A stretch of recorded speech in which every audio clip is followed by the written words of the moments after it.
একজন ইহুদি যুবকের কথা শোনেন, যে ব্যক্তি সকালবেলা মুসলিম হয়েছিল উহুদের যুদ্ধের দিন। সে ব্যক্তি শুনেছে যে রাসূলুল্লাহ সাল্লাল্লাহু আলাইহি ওয়াসাল্লাম এবং তার সাহাবায়ে কেরাম উহুদের মাঠে গিয়েছেন যুদ্ধ করতে। এই ইহুদি যুবক চিন্তা করলো, আমার কওম যুদ্ধ করবে উহুদের মাঠে, আমি যুবক ছেলে ঘরে বসে থাকবো, এটা হতে পারে না। সে মাঠে চলে গেল, সকাল 10টা বাজে তখন আনুমানিক। সে মাঠে গিয়ে আগে বললো সাহাবীদেরকে, আমি কি আগে যুদ্ধ করব না আমি আগে ইসলাম কবুল করব? সাহাবীরা বললো, আগে তুমি ইসলাম কবুল করো, সাক্ষী দাও কালিমার, তারপরে যুদ্ধ করো। সে ইহুদি যুবক, সে কিন্তু ইহুদি যুবক, সে কালিমার সাক্ষ্য দিল, লা ইলাহা ইল্লাল্লাহ মুহাম্মাদান রাসূলুল্লাহ।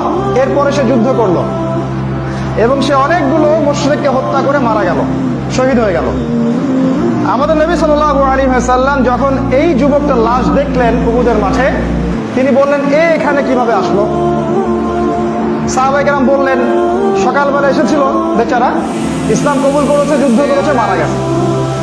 নবীজি বললেন, আমিলা কলিল ওয়া উজরা কাসীর। এই ব্যক্তি খুব অল্প আমল করেছে কিন্তু বড় পুরস্কার পেয়ে গেল।